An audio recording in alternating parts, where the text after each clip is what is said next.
Sorry, Rory. Don't come up now. Yeah, yes, please. Sorry. I've been interrupted.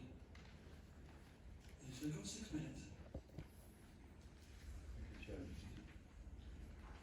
These applications are being considered too soon, in advance of the later associated schemes for the development of 10,000 new homes in the 7 new Gilston villages.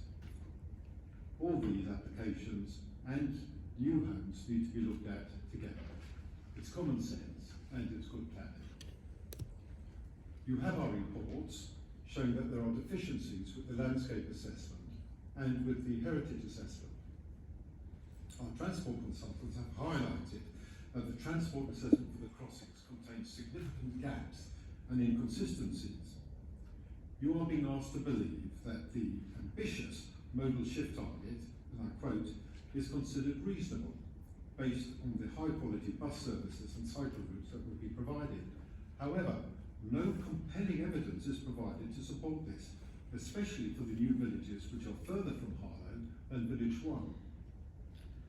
These schemes before you this evening have been described as being akin to a new bypass for Harlow, and we can see why that is. The proposed huge investment is effectively doubling road capacity into North Harlow and creates a strong incentive for new residents to use a car to reach destinations in Harlow and elsewhere. Without some sort of congestion charge, the massively increased road capacity almost guarantees that the modal shift share targets for the new villages will not be met. The HRG funding of 36.2 million for the central crossing is intended to cover the full cost of the scheme, comprising, as we've seen, 600 metres of new 2-carriageway road, 3 new road bridges, including one over a railway line, a live railway line, 2 cycling and walking bridges and extensive earthworks. Hertfordshire County Council was made aware in December 2020 that the funding is insufficient. Therefore, the local authorities face a significant risk if these projects start before additional funding is in place. And there's no risk management plan to deal with this, or how it will impact the developers' Section 106 commitments, including to provide affordable homes. One of the 2 Gilston area developers is already indicating that they're going to come forward with a revised viability appraisal, which will inevitably seek to reduce their affordable housing provision. And there's no comprehensive master plan for the 10,000 new homes and their supporting infrastructure. That master plan should be done, it should be landscape and heritage led. We've seen some partial outline ideas which do not show how the sustainable transport target could be met and suggest it would be a traditional car-centred development at suburban densities. There have been legal representations referring to case law where developments that will cause harm to heritage assets are required to have a thorough consideration of potential alternatives, and that's correct. And our client, a local family, has commissioned master planners to prepare one such master plan, which I hope you'd see. And that does not need new crossings on the scale proposed here, nor in the same locations and not of the same nature, but it does provide the housing. It does not assume that the new housing development will generate large numbers of car movements, as we would expect from what may well become just a suburban addition to Harlow. And that's just one possible alternative. To look at the crossings now in isolation with their transport, landscape and heritage failings before taking account of the associated new 7 villages would be poor planning and very much putting the cart before the horse.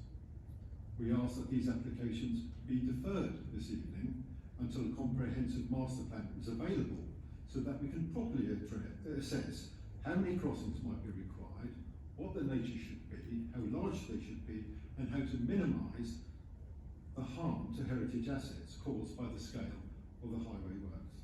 Anything else is clearly premature, poor planning, and risks predetermining the later housing applications. We are trying to avoid having to make a legal challenge, so we ask you to please defer these 2 applications and consider them again when you also know more about the housing schemes they will serve. Thank you, Chair. Mr. Joyce, thank you very much. Very brief there. Right, the next speaker I've got is Nicholas Taylor. Come forward. Thank you. You also have 6 minutes if you need all 6. I'd just like to, first of all, echo the comments that have just been made. Tonight, members are being asked to agree a scheme costing millions of pounds of taxpayers' money, which many feel will be wasted. It is ironic that our politicians condemn the actions of other governments when they take decisions which destroy natural habitats, and yet here tonight you are being asked to support a scheme which does exactly that. The plan to develop land at Gilston is a fundamentally flawed plan. There will not be any new roads running north from the development, meaning residents and visitors will only be able to enter and exit using roads from the A414. The proposed development is nearly 3 times the size of Church Langley in terms of the number of homes to be constructed. And we're all aware of the traffic congestion which can build up if any sort of road incident occurs on the 414. Without roads leading north, residents wishing to travel northwards to say Stansted Airport if they work there will have to use a series of minor roads through nearby settlements such as High Wyche and Salisbury, adding to the gridlock which already occurs on these roads. Evidence is now available which throws doubt on the government's target for the number of new homes required in each council area. As a result, many councils in the south east of England are throwing out or reviewing their local development plans, following increased opposition from residents concerned about the loss of greenbelt land. Councils have a duty to review these plans. It is a shame that the councillors at Harlow, East Herts and Epping Forest have until now not done so. I would urge members to pause making a decision on this planning application in order to give time for the 3 councils who are parties to Harlow and Gilston Garden Town to review their local development plans and the number of homes needed in their area. In conclusion, the proposal before you does little, if anything, to reduce congestion on Harlow's roads. Indeed, it will make them even worse than they need be. A decision to proceed should be postponed until a collective decision is made to review the local development plans of Harlow, Epping Forest and East Herts. Thank you. Thank you, Mr. Taylor. Yeah, very brief. The next speaker I've got Yasmin Gregory.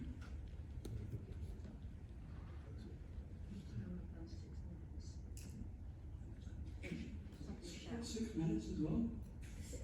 Got 6 Speak minutes. for 6 minutes tonight, do they? It's honestly, I feel spoiled. 6 minutes. Wow, thank you. No, honestly, I'm really grateful for this.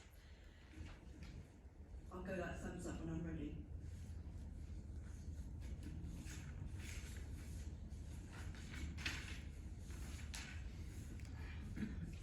Good evening, councillors. Thank you very much for permitting me to speak this evening. I hope you've all had time to read the Friends of Latin Island report, which was sent to you in November, and I think links were sent out to you recently, so that you do have that. The Friends of Latin Island are concerned that any building works will disturb and destroy the tranquillity of the River Stort. This area is steeped in history and rich in wildlife, flora and fauna. The Roman temple site, which we all know, and artefacts may be lost forever. During the first lockdown, many people used the river and the park as well, the whole open areas that we are so blessed to have in Harlow. When people think of Harlow, they don't think of it as being a built-up area, they think of the greenery that we have. I moved from Devon 35 years ago, actually when there was the last storm when Michael Fish said not to worry about going out. And we've got 3 storms coming, still getting regular storms. And I could not believe how lovely and green it was. Harlow has been very good to me. I love the town. Both East Herts and Harlow councils have set targets to reach zero carbon emissions by 2030 and 2040 respectively. So 2030 is not very far away, it's only 8 years. So it's difficult to see how this is going to be achieved if these crossings, the crossing and the flyover, are built, as it is going to encourage people who use the cars for short journeys. We know to stop people using cars, you don't just reduce the number of car parking spaces. You've got to offer alternatives, you've got to offer better transport, you've got to encourage children to cycle, we've got to Blair and Councillor Swords. They know how I've been banging on about cycle lanes for years. And it's looking after the bikes and everything else that goes with it. I was told last night that that's detail. We don't have to worry about that. But we do have to worry about detail. We do have to worry about building bridges where you're going to encourage rough sleepers. You think some chicken wire is going to stop them? They're going to find a way, they're going to get in there, they're going to sleep. They try and sleep. There'll be fatalities. There will be increase in crime. There'll be increase in drugs. And that is the fact. That's the true fact. That's what happens here. This is why we have trouble with underpasses and people being attacked. It doesn't stop me from loving Harlow though. Many of you would have grown up around the river and used the river. We've got the fishing, we've got local canoe clubs. It's our playground. It's a playground where if you remove trees to make way for roads, so you're increasing roads even though you're talking about reducing cars and emissions. So you're taking away these trees that are established and you're planting them with saplings that we don't know how long they're going to take, so hardly they land die. And unfortunately, as councillor Peirce knows, you plant saplings and they get vandalised. And that's something that we have to encourage our children to appreciate nature. Something else I'm not proud of in Harlow. We've got children, we've got young babies living in offices. It's so wrong. Their playground shouldn't be a tarmac car park where it's littered with dog ends, fast food wrappers and drug paraphernalia. But it is, we know it is. So especially for these children, we savour the green natural spaces that we have in Harlow. You have been given the opportunity to try and do something right here. You're being tasked tonight with the responsibility of making an important decision. A decision that you're going to have to stand by and say, yeah, I did that, I contributed to that. And the question you've got to ask yourself when you go to sleep at night, could I have done anything better? Could I have stood up against this? And when you next see somebody walking down the road with their children with nowhere to go because you've taken away their nature, the playground that nature provided, then you have to think on that. So please, I implore you, I beg you to please think that you cannot rip up the trees, you cannot rip up the environment, you cannot remove these habitats where these animals will be displaced. You have dogs travelling thousands of miles to go back to where they were. Do you think just by putting some wire down that this is going to stop these animals? They will have nowhere to go. It's going to be devastation that we've just not seen. And for what? And for what? You're building a village in a village? Why build a village in a village? It's all fine. I accept we have progress and we have visions. Everybody has visions and visions can change. And the vision that I had when I moved here 35 years ago was to bring my children up where everything was free. You had this, we've got beautiful sculptures, we've got a sculpture right, you've got all this here. My grandchildren, they won't be so lucky. My grandchildren, they'll be lucky if they don't have asthma because of the pollution. Homes are being built which are divided, and all the flooding which we have a problem with, all the sewage that we have a problem with, that is all going to come down, and you in Harlow are going to have to suffer it. Thank you, Yasmin, your time is up. Thank you. The last person was in less than 6 minutes. Let her finish. She's happy, thank you. That's fine. You finished. That's Please. fine. Thank you very much. Quiet. Thank you. The next speaker I've got is Very good. Neil Very Baker, good. speaking in favour of the application.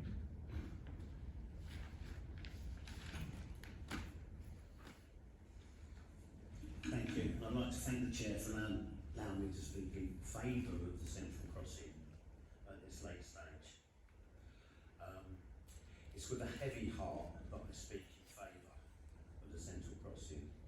But I attended the East Herts Planning Committee yesterday, and despite the compelling evidence from the parish councillors of Huntston, Gilston, Eastwick, the Neighbourhood Planning Group, Sawbridgeworth councillors and Hertford councillors, I do see that in isolation that this scheme would have some merit. If Jenny Pearce is correct, and if the transport officers that are sitting here are to be believed, when questioned, the project does seem to have some sustainable transport policy. It does include a bus lane. It does prioritise pedestrians and cyclists, and it's apparently designed not to increase traffic flow and intended to become congested and gridlocked to entice future residents of the Gilston area to abandon the orchard. Now, this scheme is far from perfect, and I can't personally see any Harlow people using it, but it is far, far the lesser of two evils. The eastern crossing doesn't have a bus lane. The cycle track and the pedestrian lanes, that's just greenwash, an excuse to rubber stamp this very serious decision to destroy our green belt and our entrance to Town Park. Should you decide to reject the eastern crossing and give places for people the time to redesign the corridor for pedestrian, cycling, disabled access, then Friends of Latin Island, we own about a quarter of a mile of towpath. Now, we will give that up. We'll give that to places for people. We'll give it to Harlow Town to make a genuine cycle route. We'll sacrifice that for the good of Harlow. You see, I've spoken to site surveyors. The gentleman over here understands site surveyor. They come down, they're the people that do the operation work. They get in, they go, right, okay, the dumper truck's got to come in here, somebody else has got to do this. And this site surveyor, he's from Harlow, lucky he doesn't work on this estate, so he could talk to me about that. When he looked at these plans, he told me, whoa, Neil, this isn't little. This makes the junction at the motorway just like a walk in the park. What you are about to decide on today is massive. You're taking out a whole woodland. You're flattening the whole area.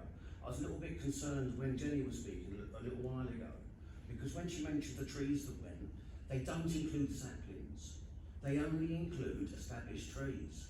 But when she mentioned the thousands of trees that will be replaced, they aren't trees. They're the same saplings. How many are going to survive? How many years is it going to take?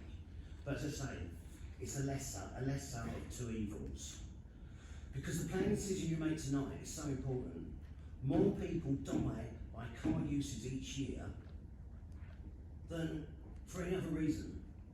I've got the wrong page, so I've got to look at this very careful. So transport policy is vitally important.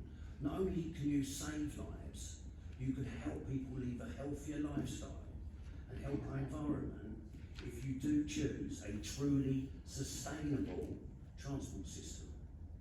Just as those campaigners who battle to have lead-free petrol have saved millions of people's lives worldwide, just as those that campaign to take out CFCs have saved the ozone and possibly the planet. Now you two tonight, you have that opportunity to make a truly sustainable transport system and to make cycling and walking leisurely. But to do this, you've got to do a serious transport system involving buses, a good transport system, and that's what I'm asking you to do. Thank you.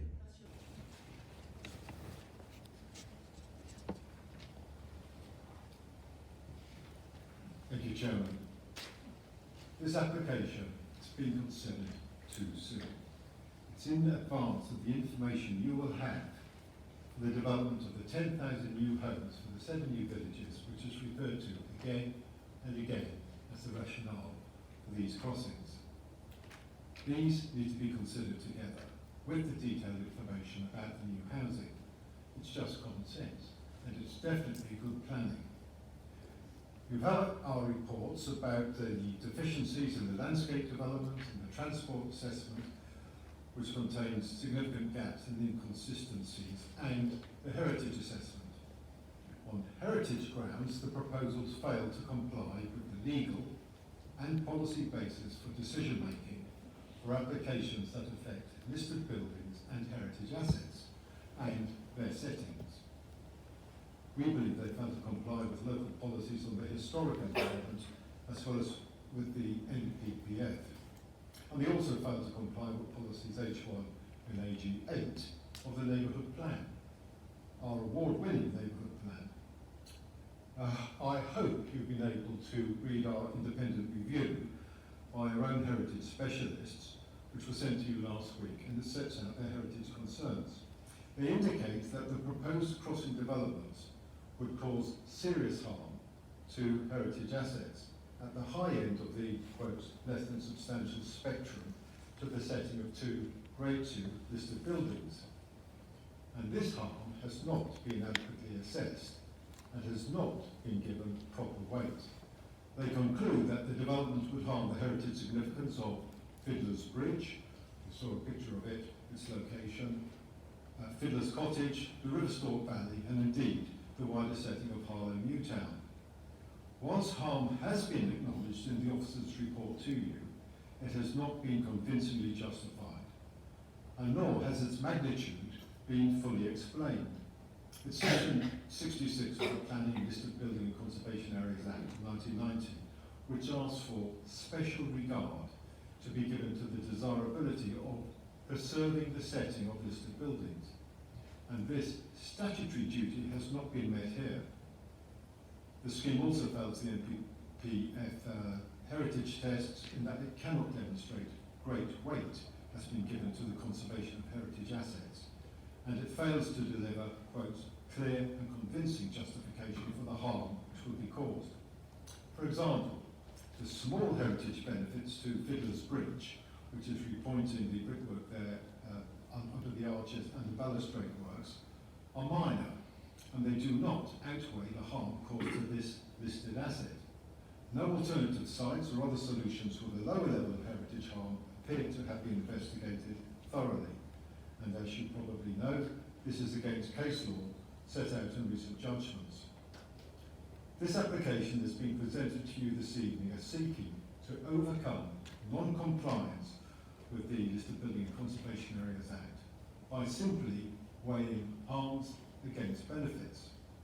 But the required consideration 7.19 states to advises you that despite the new flyover being planned practically overhead, and I quote, the setting of the listed Fiddler's Bridge and Fiddler's Cottages, quote, is preserved through the retention of the viable use of the footbridge in situ and improvements to the public realm. It also says that this new crossing proposes to, I quote, directly deliver enhancements to the setting of the listed buildings. This is plainly incorrect advice. Indeed, the settings are substantially eroded and harmed. For these heritage reasons, taken together with the ecological and landscape failings and the transport gaps and inconsistencies, we ask that you request that you have the full information on the likely level of harm to the heritage assets, the full and correct information of the wider harm to the setting of the assets, and you have been told that there are benefits from the wider housing development. Please ask for information also on the likely harm and not just the potential benefits that may arise from the wider development, so you can fully take account in your balanced judgment of harm and benefits. At the moment, you only have one side of the argument. So we ask that you please defer this application until you have information on the wider housing development, which may well lead you to question how many crossings might be required, what the nature of they should be, and how large they should be, and how to minimise the harm to landscape and ecology and to heritage assets. caused by the scale of these highway works. Thank you, Chair.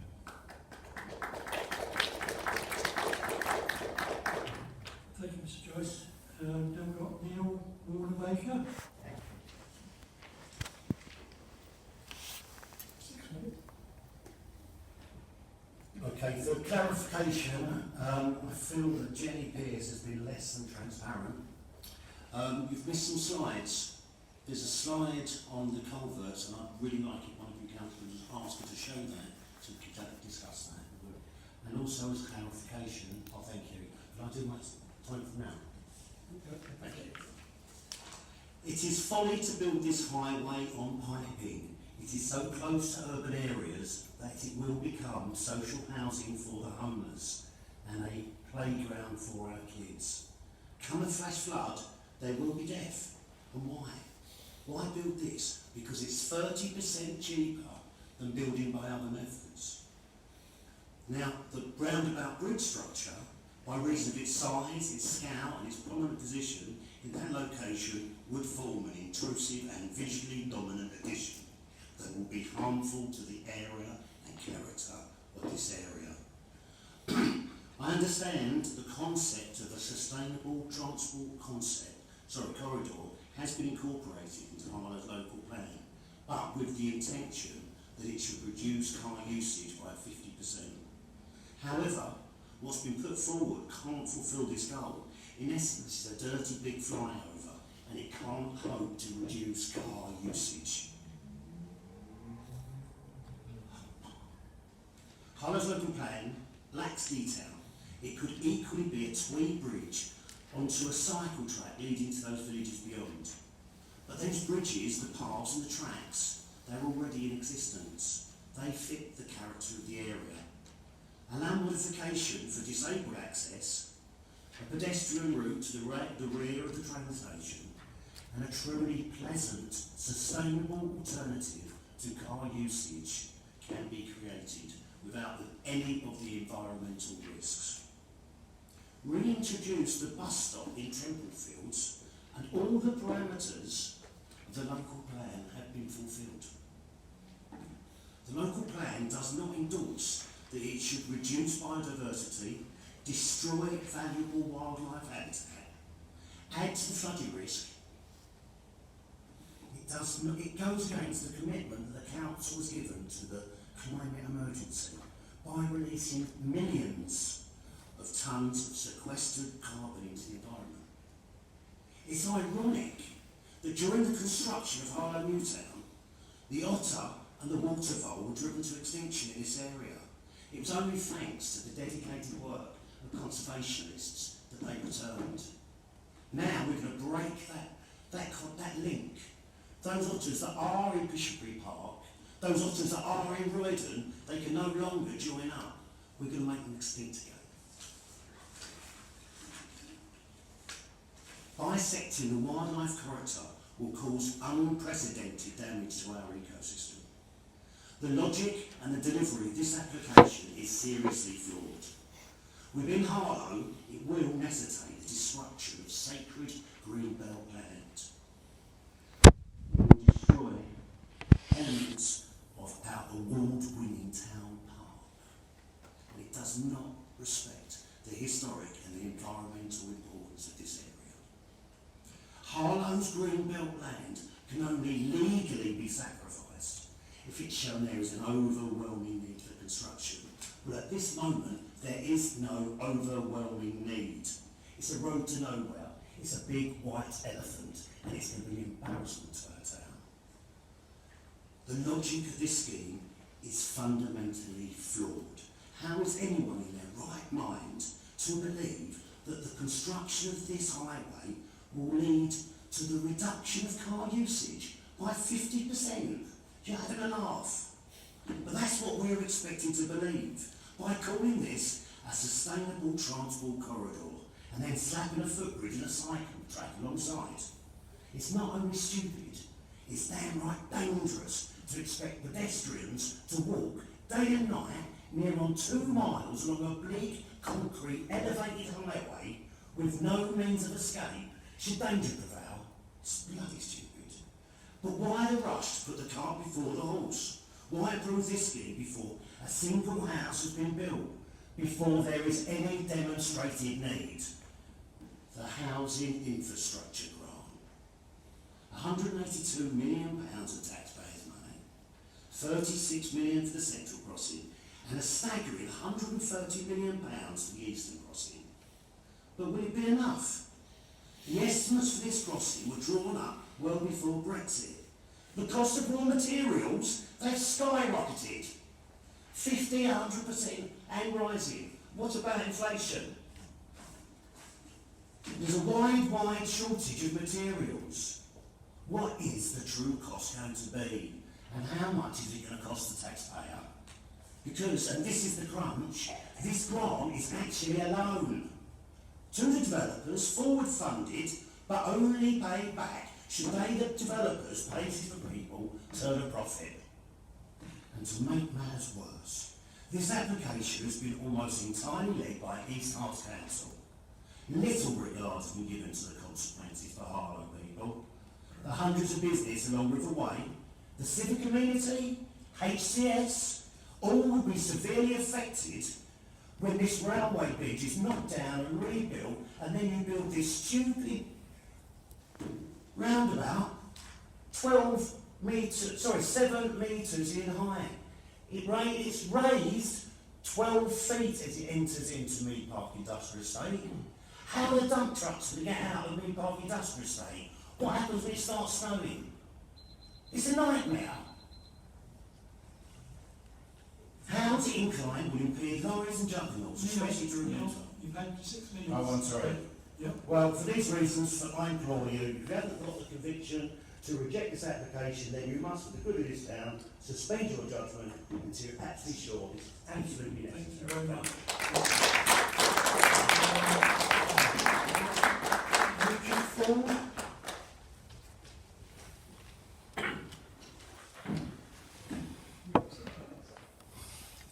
Thank you, Chair. I'm a planning solicitor and I represent Mr. Beaumont and Mrs. Pate. We live in Gilston and they are the main landowners affected by the eastern crossing. My clients, for the same reasons as Mr. Joyce and others, seek a deferral of this application until the Villages 1 to 6 application is turned. And I have 3 legal, planning and environment points to talk you through as to why that deferral is legally required. Firstly, very special circumstances. So you've heard about that tonight. To lawfully grant planning permission, you must be sure now, tonight, that there are very special circumstances. You can't just hope or expect or assume that they will exist in the future. You need to be sure now, today. And that's because very special circumstances need to exist which clearly outweigh both the harm to the greenbelt and any other harm.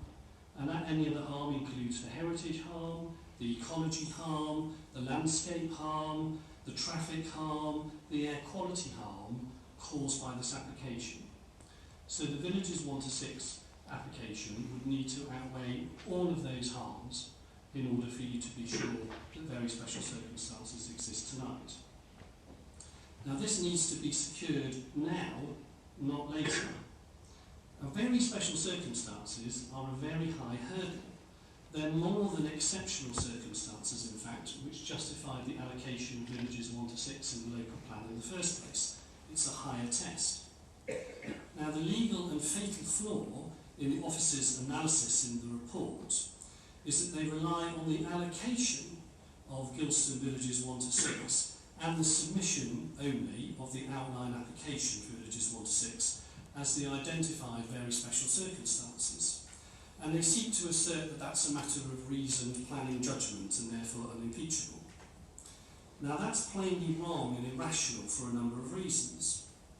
Firstly, an allocation in a local plan cannot be said of itself to deliver any benefits, as there is no certainty because it's merely a plan, and as you rightly pointed out earlier, you don't have all the details at the local plan stage, that those benefits will actually be delivered.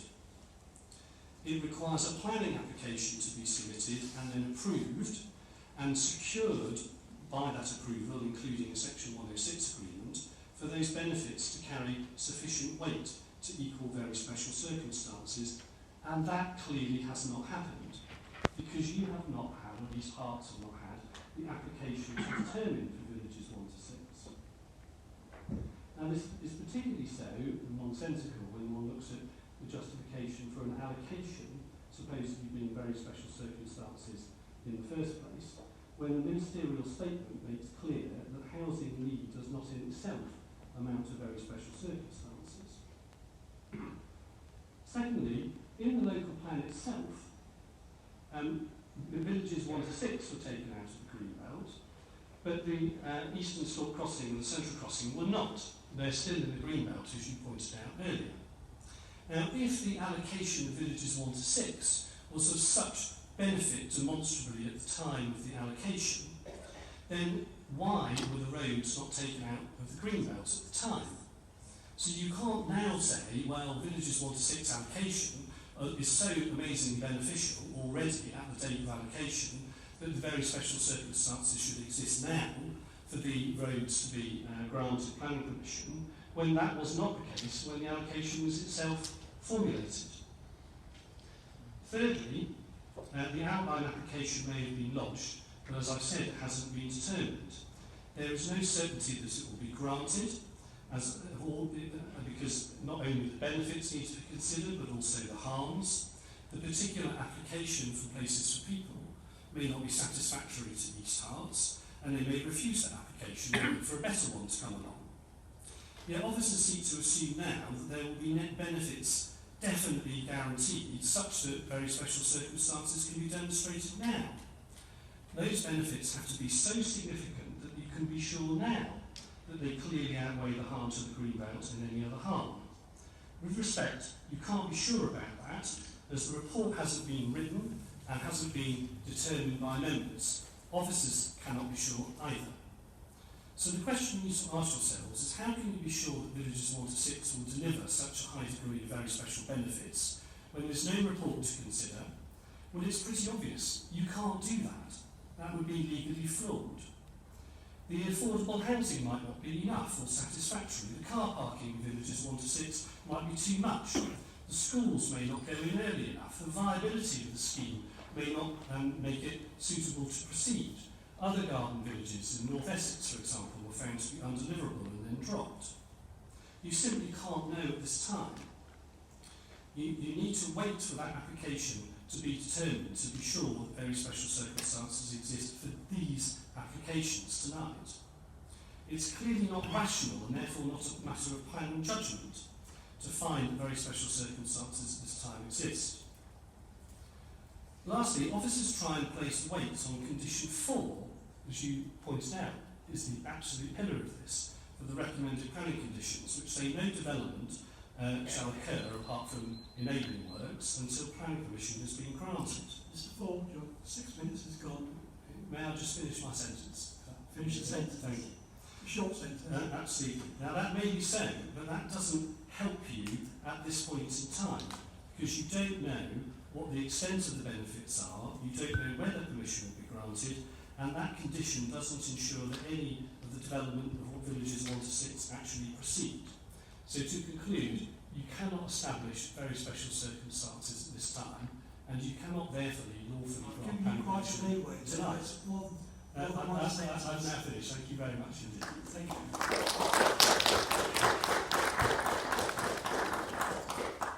I know it's difficult. I've got Councillor Tony Edwards. Got 6 minutes.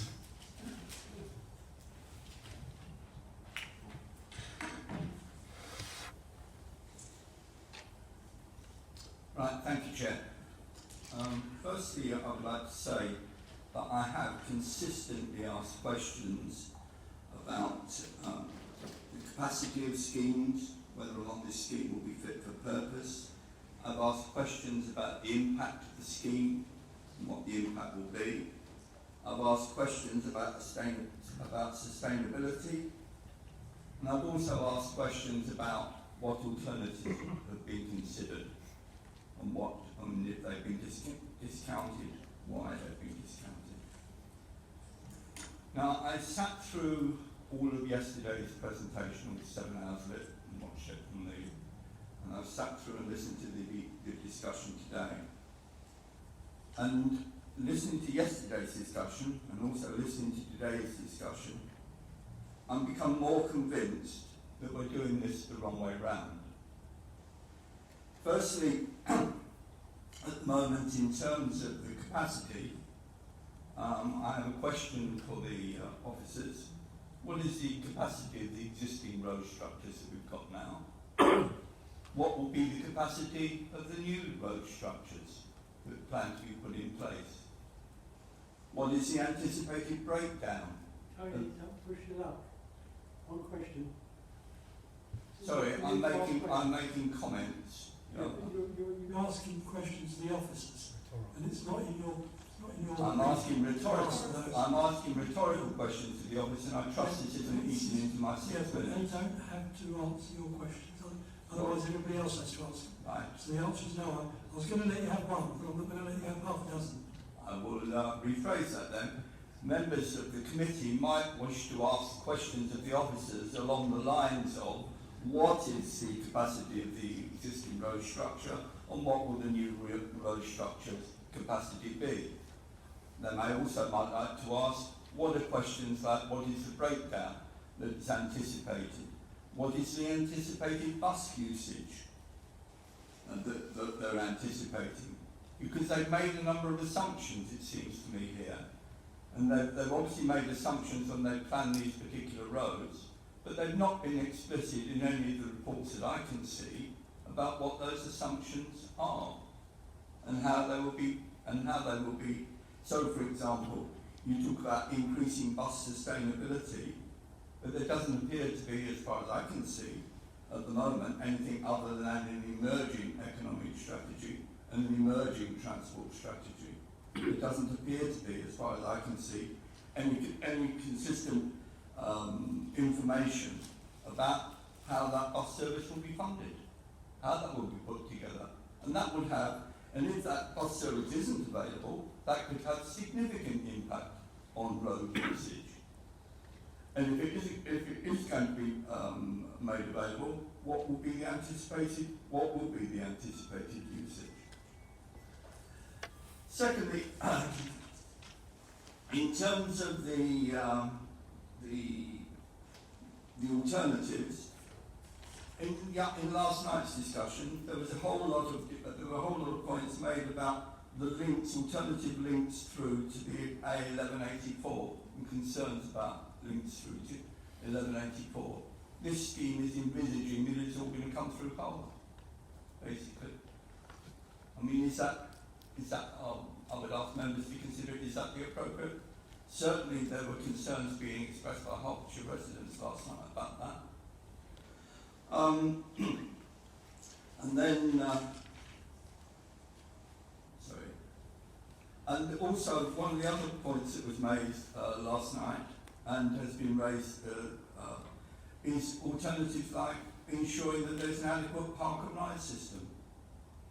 Has that been considered in any way? It's certainly not within here. It doesn't appear to be in any of the reports that I've seen. So if not, why not? So what I would say is, I think you need to go back to the drawing board in terms of saying we need to be looking at the detail around the transport and economic strategy. We need to be firming that transport and economic strategy up first. We need to be looking at, once that's firmed up, what is the actual need at that particular time? Or what need does it throw up?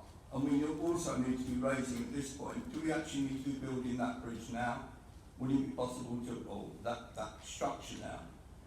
Is it, as has been suggested, would be more reasonable to want to be much clearer about what the requirements are to build it at those particular times? So I would ask on that, the members of the planning